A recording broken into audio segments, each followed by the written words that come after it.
Hey guys, welcome to the Chapter 4 lecture all about eukaryotes and eukaryotic microbes. This chapter really builds on Chapter 3 because eukaryotes have all the same parts for the most part as prokaryotes and then some.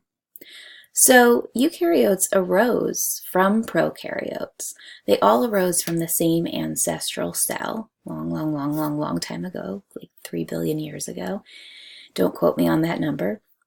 So the three domains of life, bacteria, archaea, and eukaryota, you can see here, all arose from the last common ancestral cell here, the first common ancestral cell, I suppose.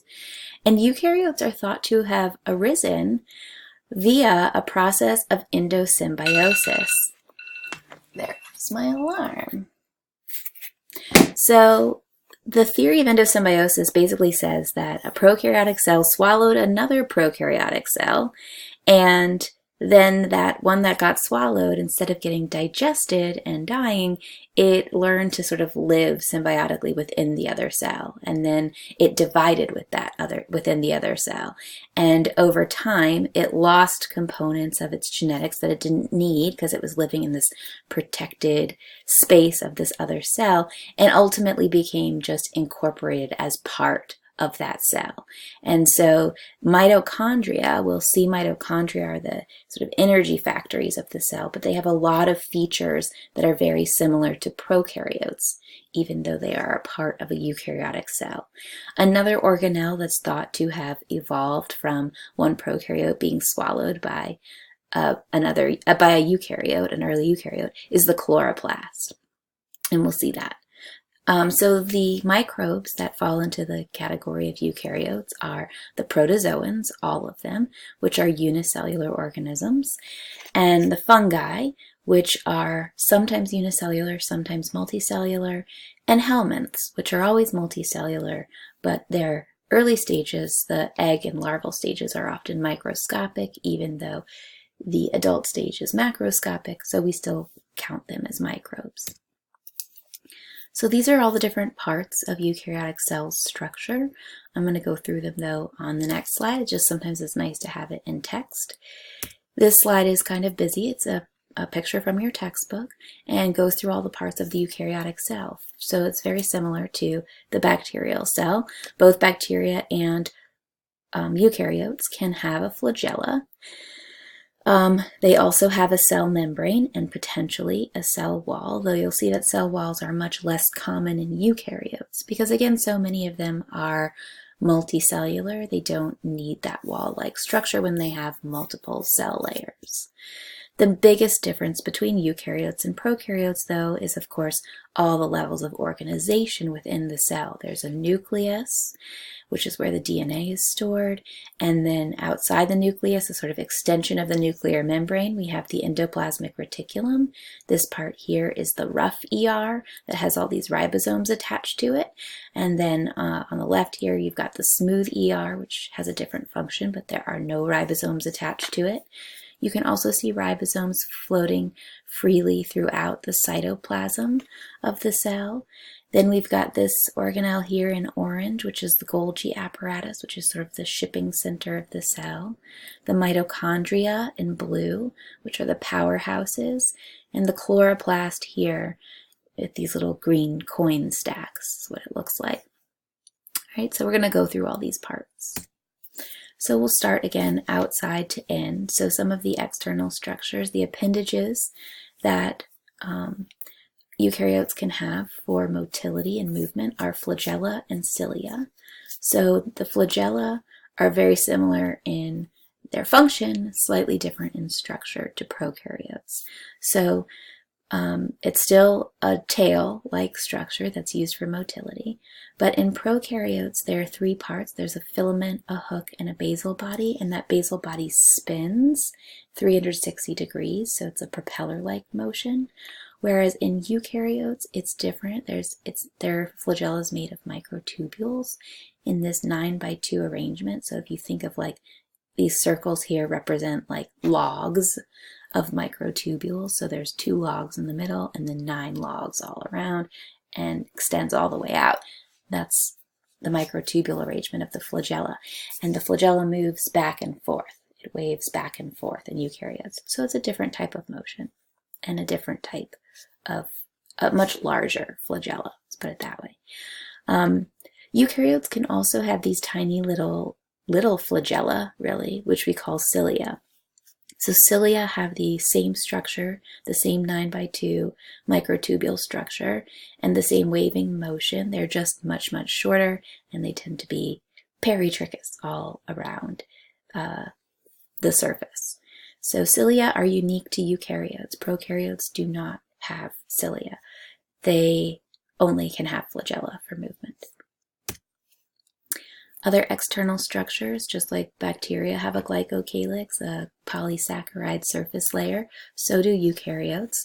That glycocalyx has a lot of functions in cells.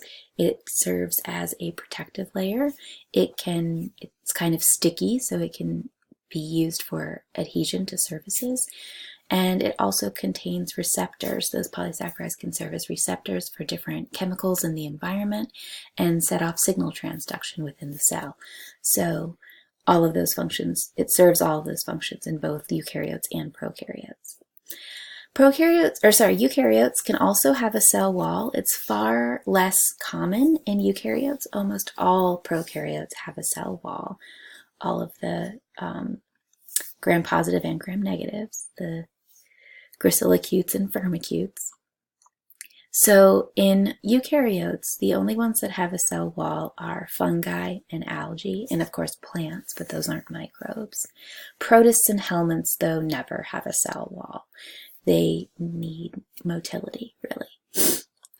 The cell wall, however, of eukaryotes is composed of very different substances.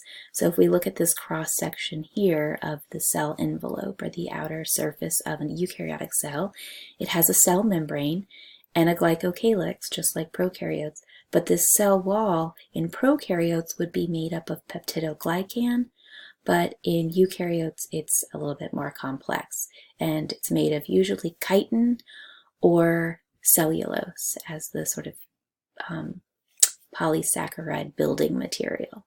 So peptidoglycan is specific to prokaryotes, chitin and cellulose are specific to eukaryotes.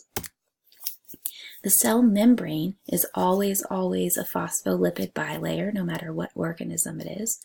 Sometimes there's differences in those phospholipids, the flavors of phospholipids, and of course there will be different proteins embedded and different polysaccharides sticking off, but the foundational material of a cell membrane is a phospholipid bilayer. So sort of same story as prokaryotes in a way. The nucleus is a membrane-bound organelle that contains the DNA of the cell. In textbooks, you often see DNA chromosomes drawn as little X's, all right, and that's supercoiled DNA when it's packaged really tightly for cell division. But most of the time during the cell's life cycle, the DNA is actually uncoiled. It's just like a mess of string throughout the nucleus, all right, and we call that mess of DNA chromatin. You can see it well on this slide here. So this is an electron micrograph of a nucleus, and it's artificially colored, but all of this sort of stuff, that bubbly textured stuff here, that's the DNA. DNA is wrapped around histones, these proteins, which is really what's visible, not so much the DNA. But you can see it's just a mess. It's not in these coiled up little X's. So we call that messy DNA chromatin. Chromosomes and chromatin are both DNA in the nucleus, but chromosomes are usually, we're referring to them when they're supercoiled. Chromatin is the messy, uncoiled DNA. I think I'm clear on that point. Okay. Deep within the nucleus, or somewhere central in the nucleus, there's a dense region called the nucleolus, which is visible here, and on this slide it's visible here. This is where ribosomes are made, and rRNA for ribosomes is made. Nuclear pores, the nucleus has all these pores because the DNA never leaves the nucleus, but the instructions for building everything are found in that DNA. And so those instructions do need to leave the nucleus. So in the process we'll talk about in Chapter 8, transcription, a copy of the DNA is made using RNA, and then the RNAs leave the nucleus through the nuclear pores, where they can enter the endoplasmic reticulum, which is really just right outside the nucleus and is actually an extension of that nuclear membrane. And attached to the rough endoplasmic reticulum, or the rough ER, is all of these ribosomes. Okay, so these ribosomes, of course, their job is to make proteins. They're the protein building machines of the cell. And so it's very convenient to have them located right outside the nucleus to receive the RNA transcripts as soon as they come out. And then they can generate proteins. So the rough ER is for protein synthesis. The smooth ER off to the side is for lipid synthesis. So lipids are produced differently. They don't use RNA. They use enzymes. And so there's a special compartment of the ER to synthesize them. So you can think of the ER, the endoplasmic reticulum, as sort of the factory of the cells. It produces all the proteins and lipids that the cell needs, right? Then, once those proteins and lipids are synthesized, they get sent from the ER to the Golgi apparatus, which looks like, it's always often described as a bunch of flattened pancakes. And it is the shipping center of the cell. So things get sent to the Golgi apparatus where they can get modified. They might get trimmed or folded differently, or they might have little groups of different chemical groups attached to them. And then they basically get an address label slapped on them and packaged in one of these vesicles where they get shipped off to other parts of the cell, to the membrane, to the mitochondria, to the lysosome, wherever those proteins are meant to go in the cell. So, a common analogy of the production line within the cell, all these organelles in the cell, is that they're very similar to manufacturing production line. The nucleus you can think of as sort of the computer system that has all the instructions and codes for the products, right? I'm going to digress for a second. My daughter likes to watch this show called How Things Are Made. It used to be, I don't have TV anymore, but I used to watch it on TV, but she watches it on YouTube. Anyway, just like, it's very mesmerizing. You watch like from start to finish how gumballs are made and stuff, and through all the machines and all the processing. So one day I came downstairs and she was watching How Things Are Made on YouTube, and I cocked my head. I'm like, what is this one? She was watching how condoms are made, and she was 6, but it didn't seem to faze her, so I just let her keep watching it. She didn't really know what they were for. She just thought they were cool looking. So anyway, condoms are, the code for the condoms is in the computer, right? And then the plastic products are sent out. There's machines that, turn the latex, melt the latex, shape it properly, all right? And then they are packaged in little plastic packets, which would be kind of like the job of the Golgi. And then they're shipped out to different stores, which would be these little shipping containers coming off the Golgi, and the cell membrane potentially being the destination. Okay, so it's really much, the cells work very much like assembly line shipping companies. So these little membrane-bound compartments that transport things around the cell from the Golgi in particular are called vesicles. So a or a vacuole. They're called vesicles or vacuoles. One type of vesicle is a food vesicle or a food vacuole. And food vacuoles form through the process of endocytosis, which is where cells kind of pinch off bits of their surroundings and swallow them, as you can see in this picture. So particulates that are food for the cell, they swallow, and then they can fuse with another of the cell's organelles called the lysosome, which is basically just a vesicle that contains digestive enzymes. So it fuses with the food vacuole, and then it digests the material inside it. And then that vacuole can open up and release those digested products into the cell, those proteins and carbohydrates and lipids that the cell can then use. All right. The cell also can compartmentalize or package waste within the cell and ship it to the membrane. Do this process in reverse in order to get rid of waste. That's called exocytosis. The mitochondria is a really important organelle. It's often referred to as the powerhouse of the cell because it generates all the energy. And energy in cells is primarily in the form of ATP, which is a molecule which can release energy. So the mitochondria has some really unique characteristics. Instead of having just one membrane, like the nucleus and the ER and the Golgi and the vacuoles, it has actually two membranes. So it's called the outer membrane and the inner membrane.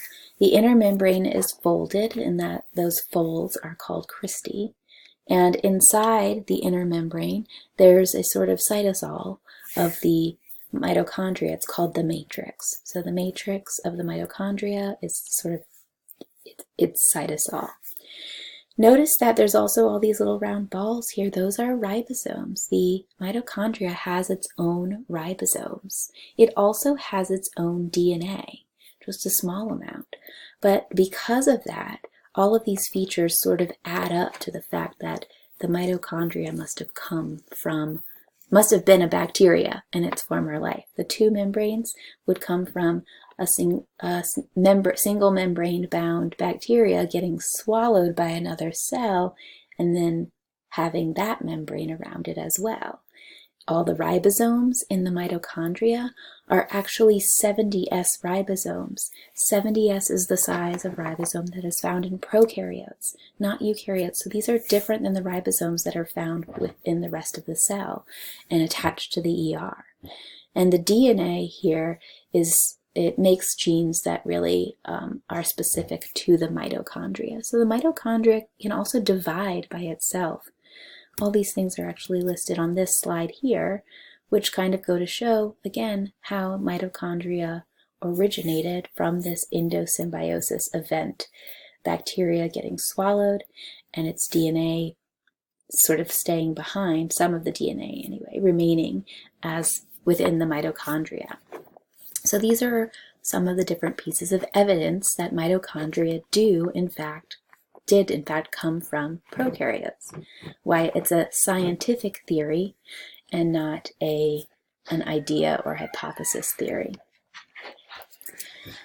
Another structure that came from an endosymbiotic event is the chloroplast. Now, bacteria that associate with humans, both colonize them and infect them, do not have chloroplasts. But in the first chapter, we talked about the very important role of microbes on planet Earth for making oxygen and contributing to reducing carbon dioxide, because 70% of photosynthesis on planet Earth is actually done by microbes, by algae and cyanobacteria. And they can do photosynthesis because they have, this organelle here, the chloroplast. So the job of the chloroplast is to do photosynthesis. And photosynthesis uses light for energy from light, and it uses water and carbon dioxide to ultimately make sugars and other macromolecules. And as a byproduct, it releases oxygen. So it helps to take carbon dioxide out of the air and convert it to oxygen, which supports the rest of life on Earth. The ribosomes in eukaryotes, recall, are different than the ribosomes in prokaryotes. So prokaryotic cells have a 70S ribosome, but eukaryotic cells have an 80S ribosome. In prokaryotes, they are only found in the cytoplasm, but in eukaryotes, they can be found in the cytoplasm, but also they can be found attached to the rough endoplasmic reticulum, and also in the mitochondria and chloroplasts, which both have prokaryotic 70S ribosomes. It's kind of a mixture, I guess, in eukaryotic cells. Eukaryotic cells also have a cytoskeleton, just like prokaryotic cells, but they're just made of different proteins. So the proteins, the three important cytoskeleton proteins in eukaryotes are actin, microtubules, and intermediate filaments. So actin is a little bit more flexible. Microtubules are very thick, and they tend to act as sort of transport pathways so things can walk along the microtubules. Like when vacuoles are being shipped through the cell, they traffic along the microtubules. The intermediate filaments make more of a scaffolding structure, and they're really for rigidity and maintaining shape and structure. You don't need to know the individual functions of the different types of cytoskeleton proteins, but I do want you to recognize that they're all three are cytoskeleton proteins. So if there's a question that was like, which of the following is not a cytoskeleton protein, that you could pick the correct answer. So now let's talk about some of these eukaryotic microbes. The first one we'll talk about are fungi. So of course, fungi can be unicellular or multicellular, and because of that, they can be macroscopic or microscopic. So macroscopic fungi are things like mushrooms, and that's not a topic for this class. We're going to focus mostly on the microscopic fungi, the yeasts and the molds. So fungi have, just like all microbes, they have pros and cons. They benefit us in some ways, but they can also be harmful to us. So fungi are really important for decomposition. In one of the videos that you'll watch in Blackboard, it's about sort of like a, not a zombie apocalypse, but like an apocalyptic situation. If we didn't have any microbes on Earth, what would Earth be like? And one of the things would be, it would just pile up with dead things because there would be no microbes to decompose stuff. Bacteria and fungi are really important for that process. Fungi also form a lot of associations with plant roots because of the way they digest. They digest externally. So they secrete digestive enzymes, and then they just digest all the stuff in the soils, and then the soil's just like this juice, basically. They're like the juicers of plants. If you've ever had a juicer, or like a smoothie maker, they basically turn the soil into smoothies that are ready to drink by the plants. They also produce a lot of antibiotics that we have used in medicine. The very first antibiotic that was widely used was penicillin, and it actually came from a mold on a cantaloupe in a grocery store. So, and we use fungi to ferment foods to make alcohol. We can even use them to make some vitamins, like multivitamins. Some cons, though, of course, there are fungi that can cause infections, and a fungal infection is called a mycosis. Plural of mycosis is mycoses. They can also cause non-infectious diseases like allergic reactions. So black mold in people's homes does not cause infections, but it does release spores that are respiratory irritants and can cause asthma and other respiratory problems. And although they're great at decomposition and helping things decompose, sometimes they may cause them to decompose before we're ready. So a lot of food waste is due to fungal molds and rotting from fungi. So fungi that cause disease or mycoses are not terribly common. The two that we'll focus on later in the semester that affect the lungs are Coccidioides and Cryptococcus. Those are the two sort of real pathogens. Then there's a bunch that live on our skin. We have a lot of commensal fungi, Malassezia species. Just almost everyone has them. Sometimes it causes discoloration of the skin, which is called tinea versicolor, but it's not itchy, it doesn't hurt, it's not pathogenic, it's not really a disease so much as not aesthetically pleasing. And then there's Candida or Candida albicans, which is what we generally refer to when we talk about yeast infections or thrush. It's a normal yeast that lives on our bodies, but can overgrow and then cause a disease state. And it's becoming more of a problem because we're starting to find a lot of resistant Candida species, drug-resistant Candida species. And if it gets into the blood, it can cause sepsis, and it's a problem, can be a big problem in healthcare facilities. Most fungi are not true pathogens. They are what we call opportunistic pathogens. They only make people sick if they're already immunocompromised. So a little bit about the morphology of fungi. Fungi can be round, unicellular little round things like this in this picture. We call that shape yeast. We often refer to a lot of different fungi as yeast, but yeast is not one species of fungus. So for instance, Candida albicans, that one that causes yeast infections in the body, all right, that is one type of fungus. But another thing that we call yeast is baker's yeast, which is Saccharomyces cerevisiae, which is a totally different fungus. So yeast is really a term about the shape that the fungus grows. It's not a species, so we call a lot of fungi yeast.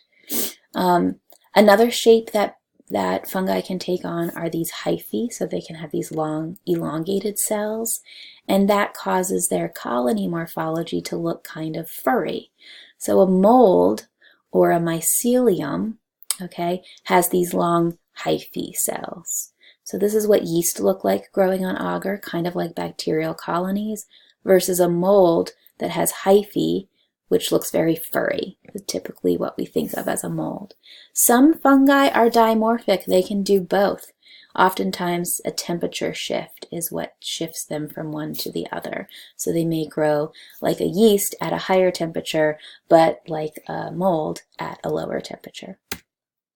This is just another slide showing you a close-up of a mycelium mold and the hyphae structure of those cells.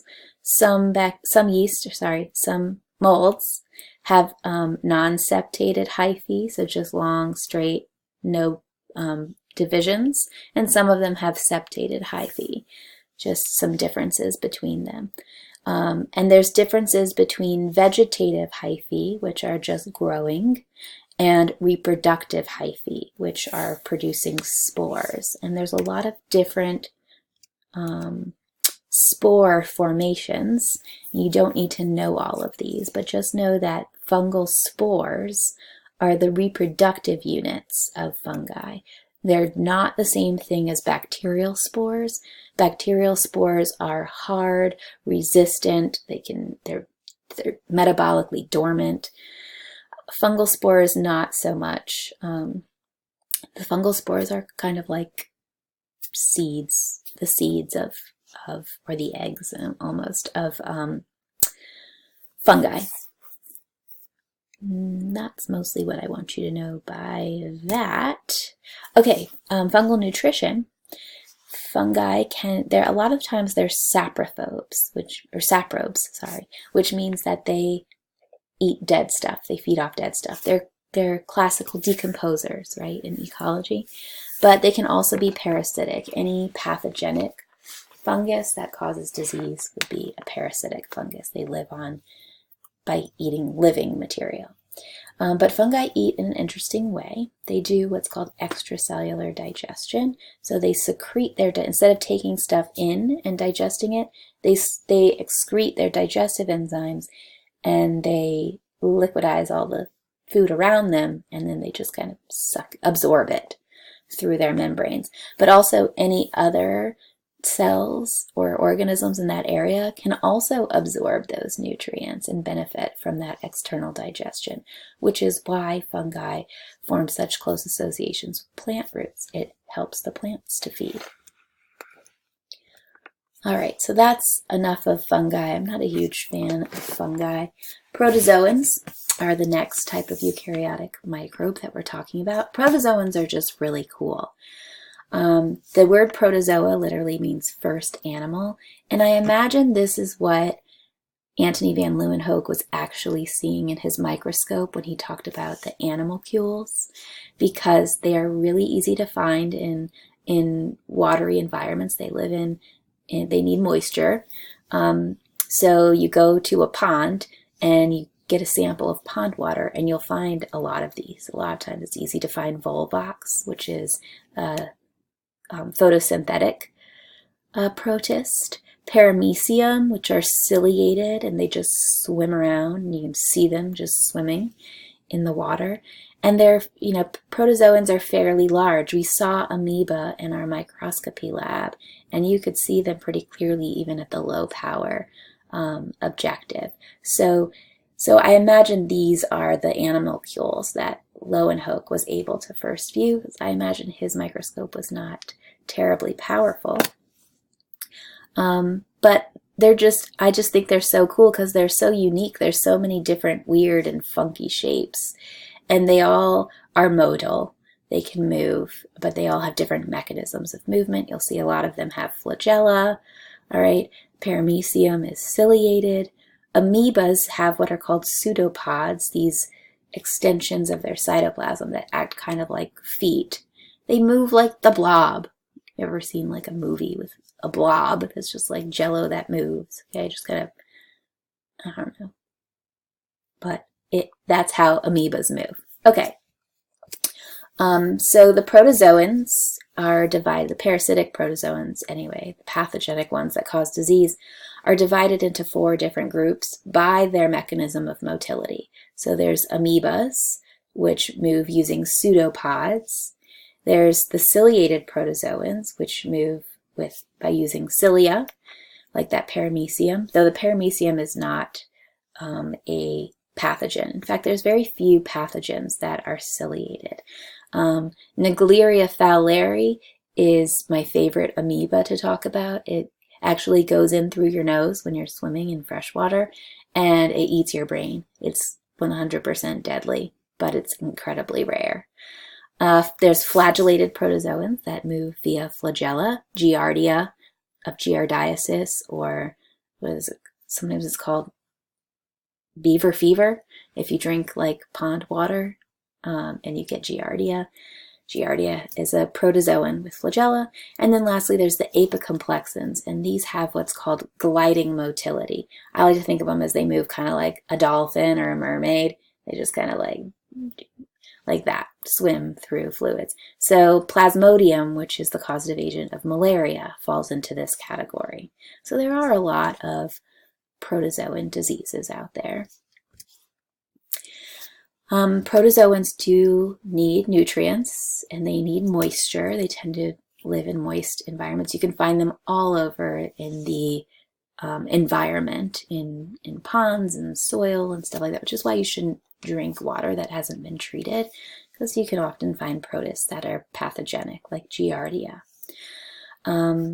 Most of them are scavengers that just like feed on like paramecium and stuff in river ponds. They just feed on other microbes in the water, but some of them are parasites and can cause infections. They often have really unique structures, just like you could see in this picture here. And a lot of them are weird feeding structures, like oral mouth parts. Okay, protists have a 2-stage life cycle. They can be in an active feeding stage, which is called the trophozoite stage. But if conditions are poor, like it gets dry, they can actually go into a dormant cyst stage, which is very much like bacterial endospores. And then when conditions are good, the trophozoite gets reactivated. In the center here, I think this is a picture of a giardia trophozoite emerging from the cyst. So protozoans are a little more advanced, I guess you could say, or a little more complex than prokaryotes, bacteria. And they can do multiple types of reproduction. So they can reproduce asexually, like binary fission or cell division. And they can also reproduce sexually by swapping DNA and combining their DNAs. So I suppose bacteria, we still don't say that they have sexual reproduction, but bacteria can swap DNA through that process of conjugation with a pilus. So I guess all organisms have mechanisms to increase their genetic variability by trading around DNA. But those that can sexually reproduce just do it more effectively. And now to my favorites of the eukaryotic microbes, the helminths, which are parasitic worms. And there's 3 different classes of parasitic worms. We've got the nematodes, which are roundworms, and then we have the cestodes, which are tapeworms, and the trematodes, which we colloquially refer to as flukes. The tapeworms and flukes, the cestodes and trematodes, are both flat worms, like they look like somebody stepped on them. And the term for flatworms are platyhelminths. Platy sounds kind of like flat, or like a plate. And a plate is flat. Okay, so platyhelminths are flatworms. You do need to know all of these. So, know that trematodes are flukes, cestodes are tapeworms, nematodes are roundworms, and platyhelminths are flatworms. So some examples of the flatworms. This is a tapeworm here. Tapeworms can be very, very large, like several feet long. And they are segmented, and each of these segments is actually a reproductive unit. It's like an egg, and they mature as the tapeworm grows in length. As they grow towards the posterior side, they mature with these little eggs inside them, and then they fall off, and they're called proglottids. Those are the eggs of the tapeworm. These here, the short fat ones, are flukes. So very different shapes, tapeworms and flukes, but they're both flat, so they fall in the platyhelminth group. And then roundworms are more cylindrical in shape and have different physiology. You don't need to know much about these physiologies, just showing you some pictures. So this is a picture of my favorite helminth couple, the schistosomes. This is the male schistosome. There's his oral suckers that help him attach to blood vessel walls. And his skin or outer surface layer is kind of knobbly. It's got little bumps all over it. And then on his ventral surface, you can see there's this groove. So he's a flatworm, but he curls up. So they don't look so flat. They look round, but the body is flat. And it curls up, and inside this groove is where the female worm lives. And you can see her head sticking out right here, and her tail sticking out right here. And they just live permanently paired. The female won't even fully develop if she's not paired with a male. So they're very dependent on each other. But they are also a good example of a unique feature of helminths, which is that they are sexually dimorphic. There's a male and female version. With fungi and protists and bacteria, you don't have male and female different genders or sexes. Okay, so the helminths are sexed. There's male and female, and they look different, and they have different physiologies. Some helminths, though, are not male and female. They're hermaphroditic. They have both parts. They have eggs and sperm, and they can self-fertilize. Helminths have really complex life cycles, which I think is what is so fascinating about them to me. So their earlier life cycle, the egg and larva stages, those are the microscopic stages, which is why they get to be called microbes, even though the adults are almost always macroscopic and visible to the naked eye. So nematodes have a pretty simplistic life cycle of egg, then larva, then adult. So kind of like us, baby, juvenile, adult. But if we look over here at the trematodes, the flukes, all right, they have an egg, and then they may have several larval stages, and then a cyst stage, and then the adult stage. So they can be really complex. They also often have a multiple host life cycle. So they can't just infect a human from the soil. They may need to infect a cow, and then the human eats the cow, or infect a fish, and then an animal eats the fish. So they have these multi-host life cycles, and they can't complete their life cycle and mature fully unless they go through both of those hosts. There's also so the host that they actually reach adulthood in is called the definitive host, but they may have one or more intermediate hosts that they have to infect first. And we'll talk about some examples of those with tapeworm and schistosomes.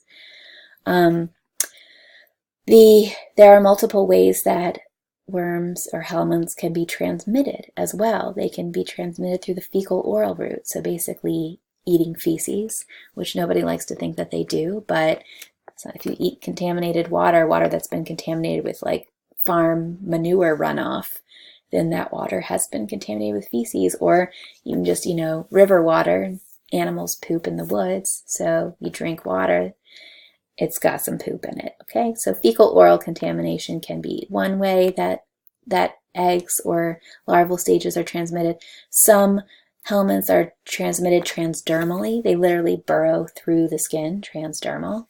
There are some that are vector-borne, so you get them from biting insects. Onchocerca is a filarial worm that causes blindness. You get bit by, I can't remember which fly, and it transmits the worm, and then the worm actually will travel to the eye and live in the eye and destroy your eye and cause blindness. It's in Africa, don't worry about it here. And then there's also predator-prey. So basically, tapeworm is a predator-prey type of situation where we are the predators in a way of cows and pigs, and we eat them, and then we get sick from their muscle tissue. So there's a lot of different helminths that can cause infections and disease. Helminths tend to cause more chronic diseases. Sometimes their diseases are asymptomatic. You don't even know you're infected with them until like way down the road when you've accumulated damage to your body. They're not very common in the US. We have, in developed countries, a lot of developed countries have wiped out a lot of nematode infections through control and through drugs. But a lot of developing countries are still heavily plagued by a lot of these. So I'm going to go through some of my favorite helminth life cycles. This one, pinworm, also known, the scientific name is Enterobius vermicularis, but it's colloquially known as pinworm because it's about the size of a small pin. They're very small. And this is the one that's the most common helminth infection in the US and in developed countries. So pinworms can live in the soil, and their eggs are found all in the soil. They can be found in sandboxes. All right, and if you get your hands dirty, or you are a kid and you just straight out eat dirt, okay, then you can swallow those eggs, and then the eggs hatch in the intestine, the small intestine, and the larval stage grows, travels, develops to the large intestine, where it matures into male and female adults. And then they mate, and then the females, when they want to lay their eggs, they're active at night. They're kind of like nocturnal. They come out at night. They'll actually crawl out of the anus, through the rectum, out of the anus, and lay their eggs right around the anal opening, like right around the anus. And they stick them, they kind of glue them to the anus. So then when the kid or person who's infected wakes up, their butt's all itchy because they got this like dried worm glue stuck to it. So then they start scratching their butt, and then they get worm eggs in their hands. And then I'm going with a kid here. The kid with the worm eggs in their fingers goes and plays with some toys, and then some other kid comes along and plays with those toys and sticks them in their mouth, and then pinworm infection spreads. So it's mostly common in kids just because of hygiene and things going in their mouth and not washing their hands very often. But it can happen in adults too, particularly those that spend a lot of time with little kids. So the funny thing about this infection is that it really doesn't cause any disease. The only symptoms of it are an itchy butt. It doesn't cause any cramping. It doesn't cause malnutrition. These worms are really tiny. Okay, but an itchy butt can be a sign of pinworms. So if you have a young child and they're itching their butt a lot, check them for pinworms. And you can do that by something called the tape test, where you just basically stick a piece of tape to their butt, take it off, and you can look at it under a microscope and look for worm eggs, or take that piece of tape to your pediatrician. They'll look for the worm eggs. You can also look for the worms themselves with the tape. If you put the tape on at night and then you check the tape in the morning, you may have actually caught some of the adult worms when they came out at night. I had a cousin who had pinworms as a kid, and my aunt went in to check in the middle of the night with a flashlight, and she said she could actually see the little worms coming out of his butthole, which was really gross, but I think it's kind of cool. So yeah, that's pinworms. And there is a drug for that. There are a class of drugs called anti-helminthics, and they do kill the pinworms and get rid of it. Another relatively, I don't want to say common, it's not that common, but it does happen in the US. I think there's like 1,000 cases a year or something, so it's not terribly common, but it's not rare either. Anyway, tapeworm. Tapeworm can come from eating undercooked. I had all these alarms this morning. It can come from eating undercooked pork or undercooked beef. So the cattle and pigs can eat the seeds that are in their feed, in their soil, that usually come from manure, from contamination from manure. And these proglottids, or eggs of the tapeworm, get ingested by these animals, and then a larval stage hatches and crawls into their muscle tissue, and forms these cysts in their muscle tissue. And a lot of times animals that are infected with these will be asymptomatic because the cysts are dormant. If they have a whole lot of them, it might start affecting their muscles, cause them like muscle soreness or something, and they might limp, I don't know. But for the most part, they're asymptomatic, so you can't tell necessarily that an animal is sick with tapeworm. You slaughter the animal and you butcher it for the meat. If you freeze the meat, that will kill the cyst. If you cook the meat properly, that will kill the cyst and you're safe. The problem is eating fresh, undercooked meat, so eating it raw or eating it rare, okay? And then the cyst is not killed and it hatches in the intestines and it grows in the intestines and it can grow very, very long. Tapeworms can be, I don't know, like 6 feet. No, maybe that's an exaggeration. They can definitely be like 2 or 3 feet long. And they have these heads that have little suckers or hooks on them, so they just kind of hook in to the wall of the intestine, and then the tape tail just kind of waves around, and it's flat and very permeable, so it just can absorb a lot of nutrients. So people with tapeworms are often nutrient deficient because even if they're eating lots of food, a lot of those nutrients and even calories will get absorbed by the tapeworm, and so they can lose weight as well. One of the signs of tapeworm infection is weight loss.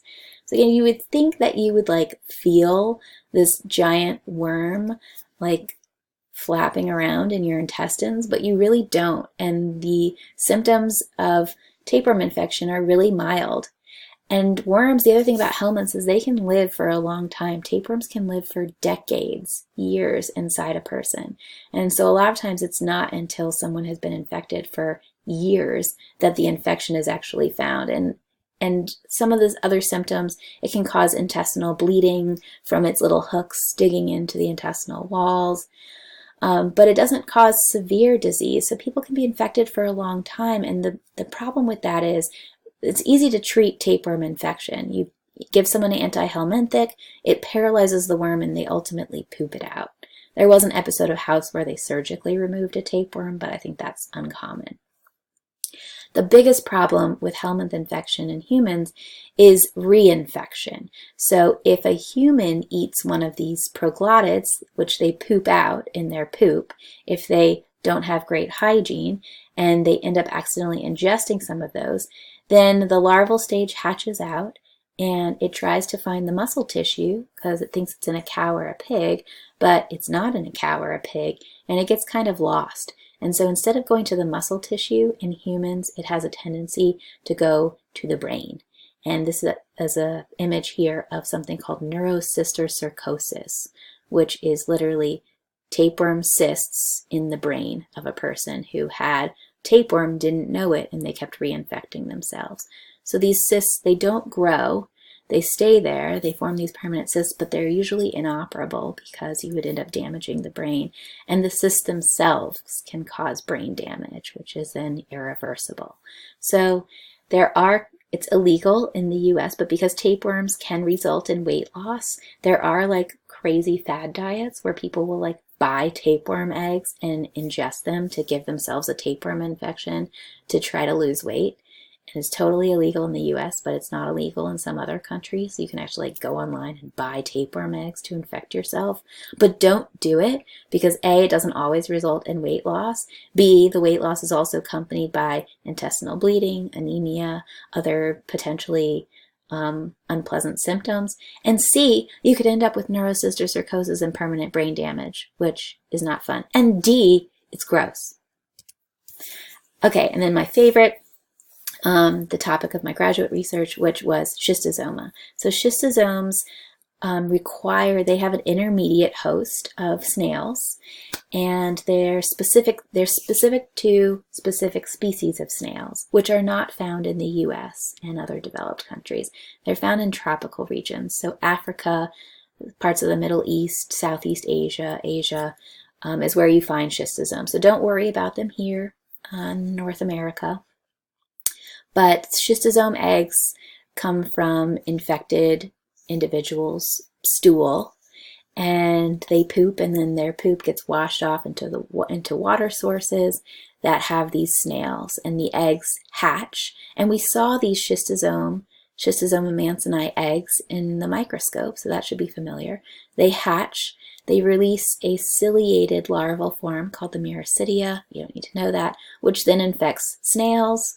The snails then release, inside the snails, they go through another larval stage, and then when they mature, they release these little sperm-looking things. They're about the same size as sperm. They have a head and a forked tail, so I like to call them mermaid sperm, because they have like a mermaid tail. And they will swim through the water, find a person's skin, and literally burrow through the skin. They're teeny tiny. They're the size of sperm. You don't feel it. And they kick off the tail, and that head becomes the next larval stage. And it burrows through the skin into the blood stream, and it flows through the bloodstream. It takes this long kind of convoluted path. It goes through the lungs at one point, and then ultimately goes into the mesenterics, which are the blood vessels around the intestines, and matures into these sexually dimorphic adults that physically pair up and then lay lots of eggs. They actually push the eggs through the endothelium into the intestines, so that then the infected person poops them out and the cycle starts all over again. But some of the eggs, they lay lots of eggs, like 200 eggs a day. And some of the eggs don't make it through the wall of the intestines and instead get flushed in the blood through the blood flow, like just get swept up in the current of the blood flow. And where does the blood flow to after it's absorbed from the intestines? It goes to the liver through the hepatic portal vein. And so over time, someone who's infected with schistosomes basically gets a buildup of schistosome eggs in the liver. And every time the eggs land in the liver kind of tries to wall them off. They recognize it as something foreign. The liver can't digest the eggs, so it just kind of like forms scar tissue around the eggs. And over the years, a lot of egg buildup just causes basically cirrhosis of the liver. It's very similar to cirrhosis of the liver. And so people who suffer from schistosomiasis, it's a chronic disease of the liver, and they ultimately die from liver failure. So again, these worms can live for decades in a person. It's treatable, there's a drug, but the thing with helminths is there's no immunity to them. So you get infected, you take medication, and you get rid of the infection, but if you live in an endemic region, you go back outside the next day and you just get reinfected. So and a lot of times the countries where helminths are a problem, they also don't have access to the medical treatment. They need to clear the infections. So helminths actually cause a lot of disease. Oh, I have one more to talk about, and then I'll talk about helminth disease. All right, Ascaris is a roundworm, and it is one that is transmitted through the fecal-oral route. So feces contaminates soil, use it for manure, and then you eat vegetables or drink water that has some Ascaris eggs. They hatch in the intestines. They have a crazy life cycle too. So they hatch in the intestines, and then they actually travel to the lungs, and you cough them up and swallow them back down into the intestines, and only then will they actually mature into adults. Very weird, I know. The adults are fairly large. You can see this picture here. And the only way to treat the infection is through an anti-helminthic that actually paralyzes the worms so that you can poop them out. It doesn't really kill them. And so it's really kind of a gross therapy, but it works and gets rid of the worms. So that's Ascaris. Alrighty, so worm infections, although they're not common in North America and other developed countries like parts of Europe and Russia and Australia, all right, they are still a major problem in South America, Africa, and Southeast Asia. There are billions of cases of helminth infections every year, but there's not a lot of funding that goes into researching them because all of the wealthy countries are, for the most part, helminth free. So they fall under this category of what we call neglected tropical diseases. They're diseases that are mostly found in tropical regions and get very little funding, even though they have a high burden of disease. The other thing about helminth infections is they're not particularly deadly. They cause chronic disease, but they don't cause acute disease, and that doesn't scare people as much. So again, even I would say like malaria has more research funding than these guys do because malaria causes acute disease, which is scarier for people. So these 7, Ascaris, whipworm, hookworm, schistosomiasis, lymphatic filariasis, onchocercosis, and trichoma, these are 7 worms that all are, or sorry, trichoma is not, trichoma is a bacteria, but the top 6 here of the grisly 7 neglected tropical diseases are worms, all right? They're not common in developed countries, but Ascaris, that roundworm, causes 800 million cases per year. Schistosomiasis, the one that I studied, causes 200 million cases per year. So that's a lot of disease. There's a huge burden of disease of people who are walking around sick and suffering from these infections, and there's just not a lot of research funding to figure out how to treat and get rid of them. So that is the end of this lecture, and see you next time.